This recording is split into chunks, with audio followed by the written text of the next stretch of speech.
Hello and welcome to Roll for Topic, a roundtable discussion about topics related to running role-playing games. I'm Chris Salzman. And I'm Andy Rao.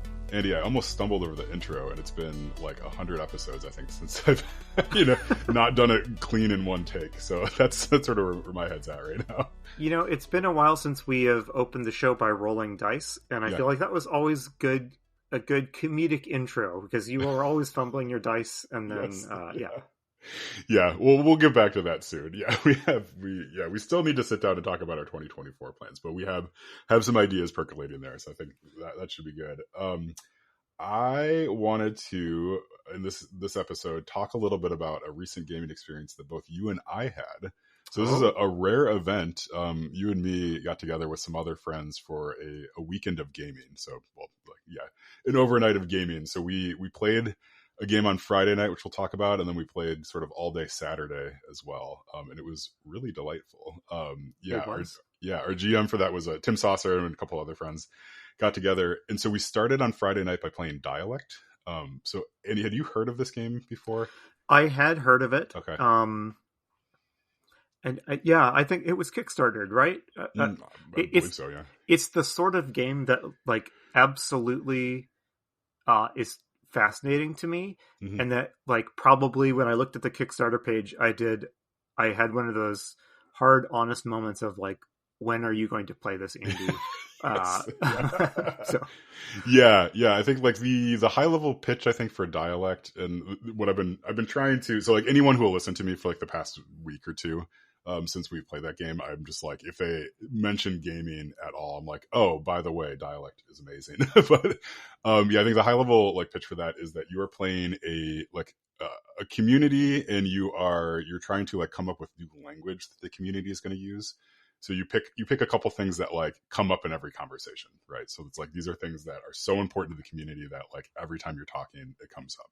So a really good example of that might be in the past couple of years, COVID, right? Would be, totally. Be one of those things. Yeah, COVID or the pandemic, right? Staying home. So that's going to come up in every conversation and naturally sort of play into new words and new phrases that that come out of that. Yeah, COVID, well. And then the release of Diablo 4. Yes, the release of Diablo 4, which came up.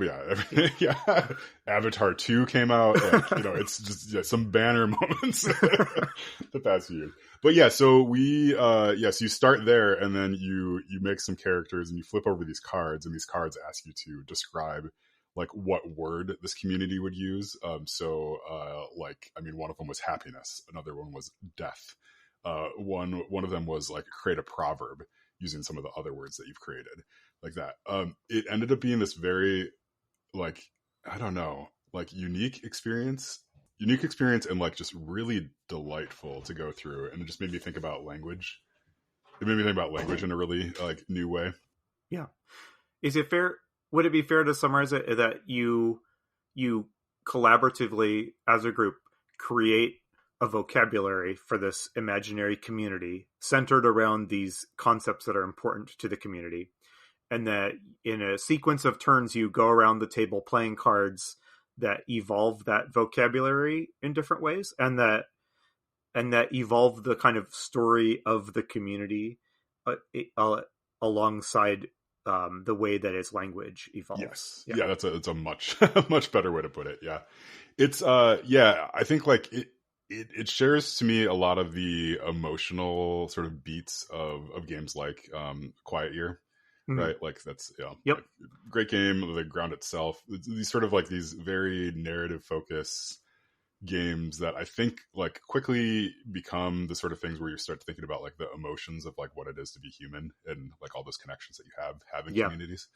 as well. So it was, I won't speak for you. I'll let you kind of give your analysis of it after this, but I loved it, and it sort of as sort of a way to set up a story, or the genesis of a story for playing a game after that. I think it worked amazingly well for that.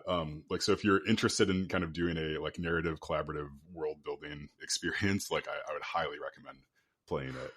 Yeah, I was talking to a friend who owns Dialect, and I had mentioned I'd be playing it, and I said, I'll report back to you how it actually plays, because he hasn't had a chance to play it yet. And when I was I agree with you. It feels, sort of in the same niche that the ground itself and Quiet Year fill, although they're those are three very different games. But Yes. Yeah.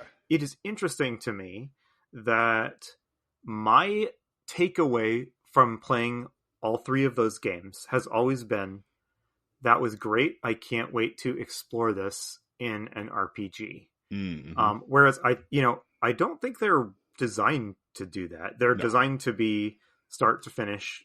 You spend an evening, you tell the story of this community, and then it's done like Mm-hmm. that. And it's just, I don't know if it's just because I'm an RPG nerd that my brain is always doing that, but and I don't want to sound like I'm critiquing these games, but having created something special collaboratively, it feels like a shame to like shelve it to me. Mm-hmm. Yeah.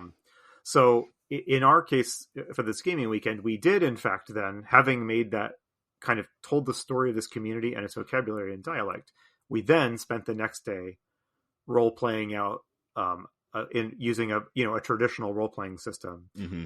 an extended scenario that kind of built on some of the hooks that we had Yeah. added into the setting, right?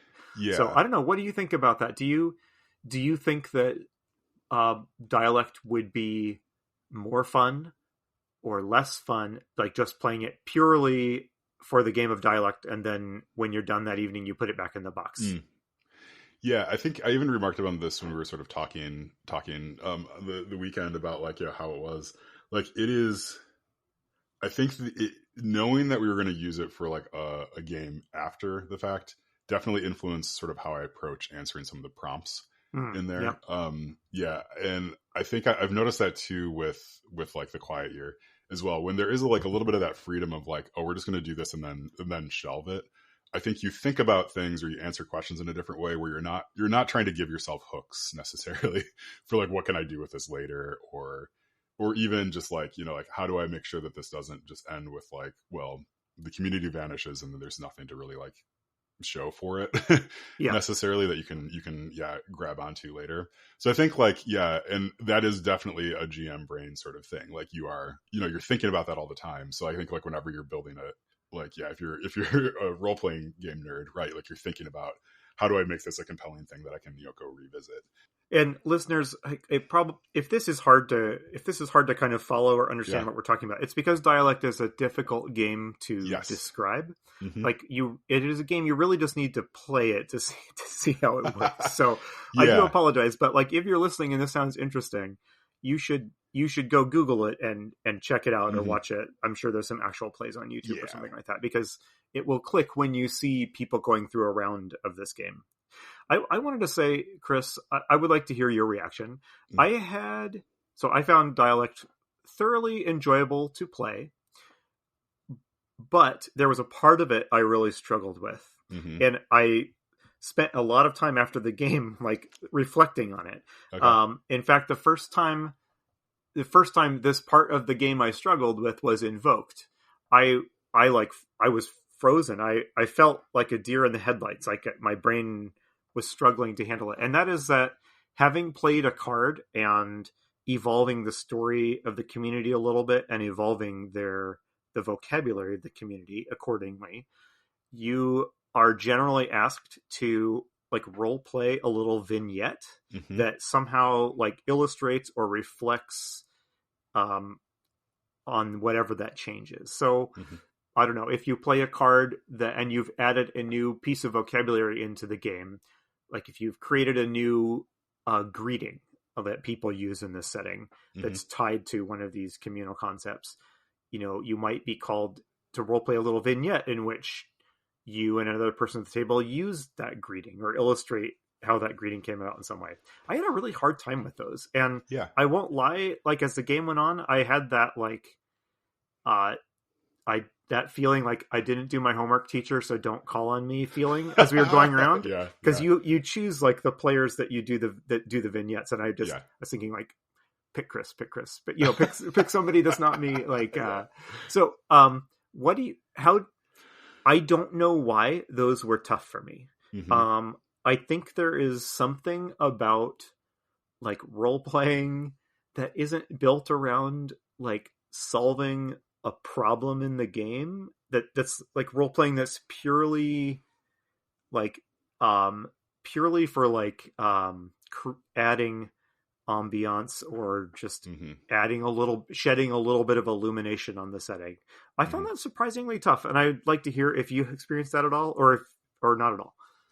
Yeah, I do sort of wonder if just it's a side thought. I would love to see this game played by a bunch of theater nerds, Oh like theater yes. kids, Oh my right? Like goodness. as I Yep. think, right? Because like I think the vignettes that we were doing, and I don't know how much of this was just the group we were playing with versus like what was written in the rules. But we were definitely doing this, right? So you'd come up with a new word and then like sort of act out what happened there. It is sort of like doing a scene in a play, Yes. right? Like yeah, you're not doing, there's no like mechanics involved, there's no rolling of dice, anything like that. It's just like, hey Andy, there's this new greeting that we've just come up with, like I don't know what you put your hand to your head and you bow down, right? Like like why did that come about, right? Like, so do a little scene that sort of describes that. Yeah. It is very against, I think, what a lot of role-playing games are, right? Like, which is like even social encounters that we talk about when we play like tabletop games. Those are usually, there's some sort of action or some sort of thing that you want to get out of it Hmm. as a player from the social encounters, versus this, which is just sort of like describing like an everyday occurrence, right? Like, Yes. but using this new word. And I think that definitely stretches like a different part of your brain. Like, it has me thinking, like playing Dialect had me thinking a lot about like then the game that we were playing after that, about like what are we missing by not doing those little like vignettes, like Yep. right, you like what, like yeah, or even when one of us would sort of look down and be like, oh, like let's try to use one of those words that we came up with in the scene. It was like I could see the tension at the table of like, oh, that's really cool, but we're not trained to do this necessarily at the same Yeah. time. I've been thinking a lot about like what we talked about in our last episode. We sort of right at the end mentioned just this concept of like playing games that are challenging, or like Yeah. reading media that's challenging in certain ways. And Dialect for sure for me falls in that category of like, this is a game that it's challenging to play because it asks you to sort of do role playing in a different way, like and to think about telling a story in a different way, and like I think it adds a lot to at least like my understanding of how to do both of those things. Yeah. I think those are some great. I think it's a great way to think about it. I noticed that almost everybody except the GM Tim, who I think had the best understanding of the role that these role playing vignettes were supposed to serve in the game. I Most of the rest of us, when we would do our scene, you could see us shaping the scene towards some sort of like traditional RPG Yes. like encounter almost. Yeah. Whereas like I think the GM, and when it was his turn to do these vignettes, I thought he did a better job certainly than I did. He understood it was more just like show us a quick little snapshot Hmm. of life like with this. It made me think, Chris and you and I have talked many times in episodes past about the function, like particularly during like travel scenes and other some scenes in RPGs, like the function uh, of carving out little spaces to have everyday interactions, Hmm. or just to pause for a moment and ask the players in a few hours into your journey, you see a mountain in the distance. Tell me what your character thinks of that. We Hmm. we've talked about these as ways to sort of inject some a little bit of extra depth into otherwise kind of unremarkable parts of the Hmm. RPG gaming experience. And so I don't know. I don't have a point with that. It's just, but it's had my mind spinning. I Hmm. wanted to react though to your description of Dialect as a challenging game, and Hmm. it definitely is. And I will say, I was kind of exhausted by the end of it. Yes. Yeah. By the final round, I felt like my brain was just tired, and partly Yeah. because it was late at night. But Yeah. it felt like the times when I've run games like Band of Blades or Blades in the Dark, it it asks you to do a lot of creativity on the spot, Hmm. and I think that is a harder thing to ask for than I sometimes think a lot of these games realize. Hmm. Like a game like Blades in the Dark it's like mechanically geared so that more often than not, when you're rolling the dice, you have to create like a complication. You have to come up with a complication on the fly. Do you know what I'm talking about? Yeah. Oh, yeah. Um, Absolutely. Yeah. and the Blades type games are not the only ones that do this. Like the Genesis system that powers like the current Star Wars RPG does this. There are these systems that have injected a lot of places in them for you to come up with extra stuff. And I think everybody, I'm going to make a generalization here. I think everybody has like a limit of how much creativity they can produce like on demand before it becomes exhausting. Yeah. It becomes exhausting, or you've otherwise like come up with all the ideas you possibly can. Right. And not a bad exhausting. Yeah. That's not a criticism of the game. It's just to reinforce that for me, the challenge of Dialect was you've got to be creative for 3 hours. Mm-hmm. Yes. Yeah. And I noticed that as we were playing it too, that like, I think there was some beginning enthusiasm, but even then it was like, you know, the game asks you to think in such a different way. And like, again, like going back to the Quiet Year, which I think more people have probably played at this point, like it's the same sort of thing. Like you're being asked these questions that are just like, if you're going to answer them in a way that is interesting to yourself, and I think like, yeah, drives the story forward, it's going to take different muscles than you're used to using, especially if you do something like, I don't know, like I'm a programmer, right? Like you know, like it is like there's creativity there, but it's not like the sort of creativity where you're like, yeah, you're trying to come up with like these, I don't know, like these hard sort of concepts to describe like friendship or something like that within a community that you've just invented an hour ago. Yeah. You know, it's just like, it's a difficult thing to do. And like, but there's also a lot of satisfaction for me, at least, in when one of those things like worked well, right? Like I think, yeah, there's like a couple moments in there. You know, I think like you had some, like we all had sort of had those moments, I think, within the story that we're telling. Was like, wow, like that was a really cool thing. You know, like just like a really cool moment that like would not have come up in D&D, right? Like it just flat out would not have come up ever. Like it just wouldn't even have like crossed our minds to explore that part of it. Yeah. And like going back to what you were saying about like, you know, overland travel, like, you know, how do you make that interesting? How do you inject those things? I mean, I think you could probably use Dialect as a way to do some of that stuff. Oh yeah. Right? Just totally. kind of flip over some of those cards and have your players, react to them, like maybe not necessarily inventing language, but maybe having conversations about like, yeah, what is happiness, right? Yeah. For your players. It's interesting. Like so I'm rereading Lord of the Rings. So I'm in the Two Towers right now. And I just got to the part where Frodo and Sam and Gollum have just like, they've camped out and Sam has decided to make a meal for the first time. He's going to like light a fire and stuff. Like this is like right after they meet up with Faramir and like all the Rangers and stuff like that. And it's just this like, it's this moment that gives you so much, I don't know, insight into who Sam is, that he like wants to make this meal. Like it's important to him in this arduous journey to expend like valuable energy to like make a meal, you know, ask Gollum, kind of convince Gollum to go find some, you know, find some rabbits that he can use, you know, to make this like this stew and stuff. And like he really wants to make it for, you know, Frodo, right? Like, and it's just like this very like loving moment. And that's you would never role play that, like you just wouldn't in D&D. But it's also like that to me is like the true highlight of their journey, their journey in Two Towers, right? Like, and you know, so it's in some ways, I mean, this is maybe overselling Dialect a little bit, but I feel like Dialect is a game about those moments in a way, like and trying to make you think about them, and like force a bunch of like like, you know, gamers who are thinking all about like, you know, dice probability to like stop for a second and, you know, and tell a story that way. Yeah, I have a quick reaction to that. Like this is not a new observation or unique to me or anything, but it is so funny to me that your typical role playing experience spends so much time on the parts of the fantasy journey that don't have emotional impact. And you know, like when you say what are the parts of Lord of the Rings that, you know, touched you or whatever, you know, with Sam talking about gardening back home or making a meal, or you know, I tear up every time in the movies Hmm. Gandalf and Pippin have that like conversation about death right Yeah, before the Battle of Minas Tirith.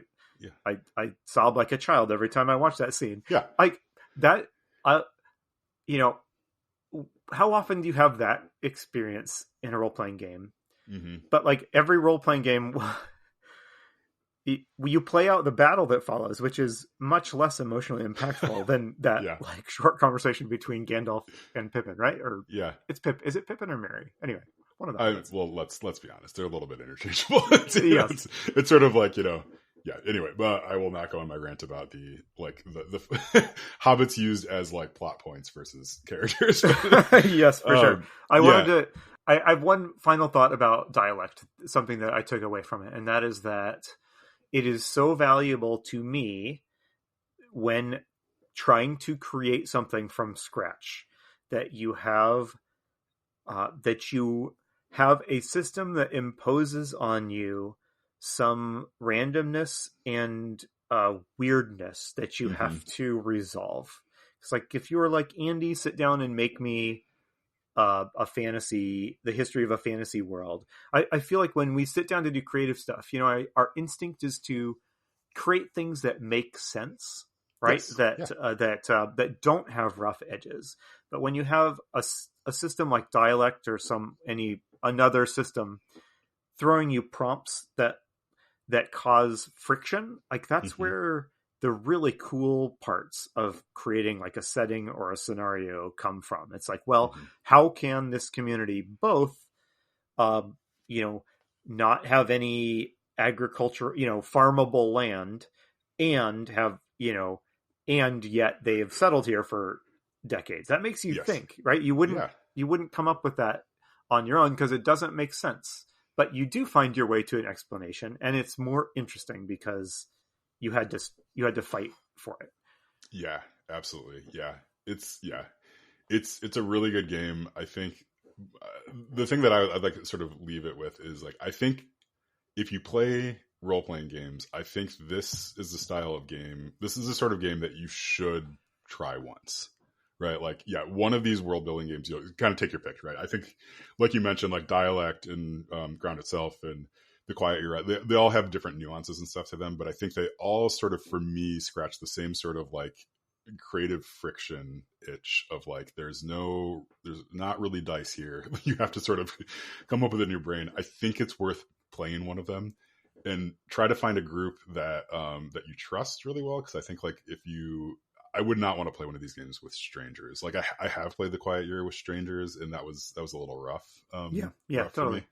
Yeah, and I think like yeah, it's a sort of like if you can play it with some friends where there is some trust there, because like there's going to be moments where you're just like I don't know what to say here. Like I sort of need a minute to think through, or like Yep, can someone give me totally. a nudge, a nudge or like some sort of flavor to add to this, and none of that's in the rules, right? Like like I don't think the rules would state up front like play with only your good friends who know how Yeah. know you, but it's like yeah, I think it's pretty important to play those because I think like it does stretch your brain in a different way. Like yeah, for me, yeah, just to restate it, like this does fall on the camp of like challenging game that is like worthwhile Yeah. because it's going to make you think about the hobby in a different way. Yeah.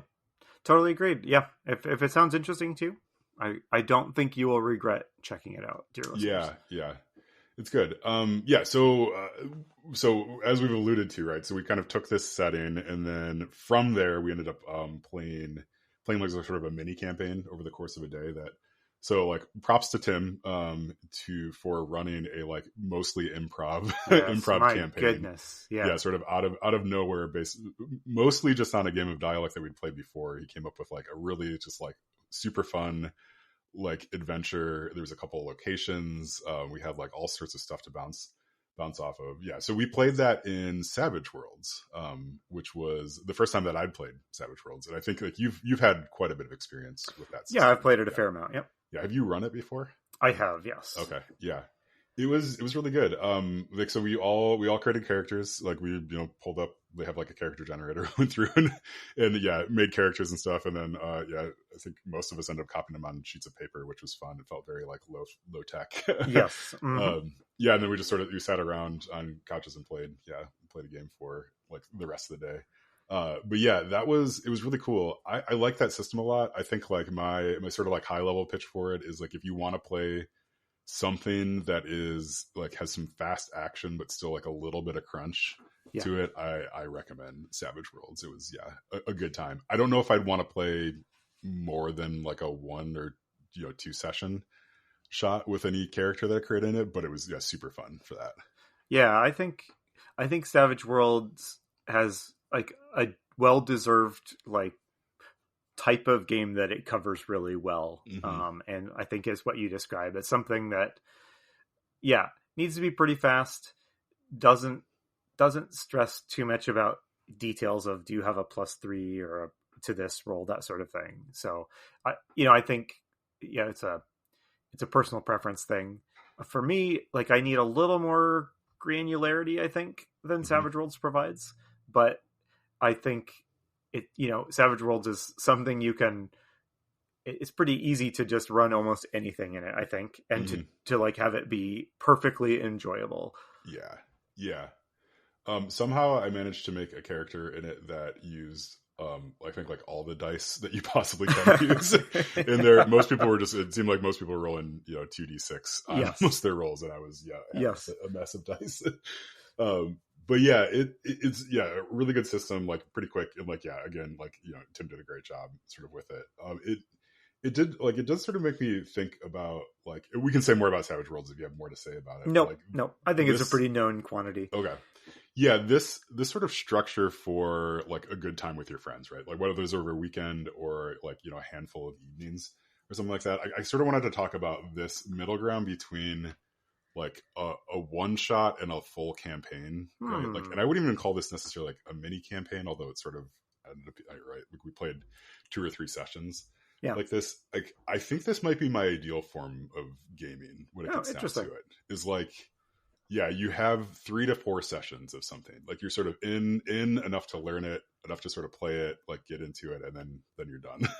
Yeah. You're done with it. So like I'm just curious, have you, like, aside from this past weekend, like have you played games along those lines? Like I know I played in an Aliens game with you that ended up being 3 sessions. I don't know if you started off with it like targeting that or not. I have played in the last couple of years. I've run quite a few games that I aimed them at about 3 sessions. Mm-hmm. So I've done a couple of Star Trek games, some Alien games, and some D&D and other stuff on the side. And I'm interested. I want to hear a little bit more from you, because here's what I'll say about that experience. Mm-hmm. It works great as a way to like try a system out and see what makes it interesting. Mm-hmm. The thing you don't get is seeing like both character and like mechanical growth or evolution over time. Mm-hmm. Right. And so in some games like Alien, it doesn't, your mechanical interaction with the game is not going to be very different 20 sessions in compared to where you were on session number 3. Mm-hmm. But like, think about D&D, the way you're interacting with the game and the mechanics is going to be a lot different at level 15 than it is at level 3, right? Yes. So I think that for me, and I'd like to hear your reaction, that sort of limited thing is great for these systems that like aren't really designed to have your character like kind of growing and expanding in mechanical ability over time very much. These more like cinematic experiences. But I think you miss something out if you playing a game like D&D and you never play long enough that you are growing with the system. Does that make sense? And what do you think about that? Yeah, that makes a lot of sense. Yeah, I think I think you're right on with like being able to see that mechanical sort of complexity of a system over time. Like for me, and maybe I'm just really fickle, like I am almost less interested in seeing a character go from like 0 to hero, like in that progression, versus like I would sort of just rather be like, oh, we played like this short campaign with our level 3 characters, let's roll some new ones at level 10. Yeah. Right. Mm-hmm. Like that to me is almost more interesting. But like, yeah, but for sure, like to your point about like something like Savage Worlds, which like this is discounting Savage Worlds entirely. Like you know, like I think there is mechanical complexity there. Like I don't really know what the character progression would be in that game, other than I guess you get like, you know, your dice sort of change a little bit, or I you get some think more abilities. mostly your numbers go up, Yeah, yeah, your and numbers you go up. might get Yeah, some, get some extra spells or abilities, but yeah, like it's just it's really not built for like, I don't know. At least I didn't see, there wasn't like a book of spells where it was like, you know, 50 pages of like different no, level 1 no. spells you can choose. You know, yeah, like that for me, like this is sort of perfect, right? Because I think there's something with a one shot where it's like you are sort of just getting to know the system well enough to sort of play it efficiently, like play it without having to look at the rules every time. And like that's fine. I think that's really fun. But like then there's something about that, like that second or third session where like you sort of know what's going on. It's less like fumbling with the rules every time, and it's more like you know your character a little bit, like you sort of, you know what they can do, and you can just kind of, you can go with it. Like that is like, that to me is like the sweet spot. And then once you sort of know all that stuff, like for me, the interest drops off pretty rapidly with like, okay, now we're just going to do that again and again. Yeah, yeah, You know, at that point, like that's the point at which like I sort of want more. And for me, it's like, yeah, like that's the perfect moment to like end the story. Yeah. yeah.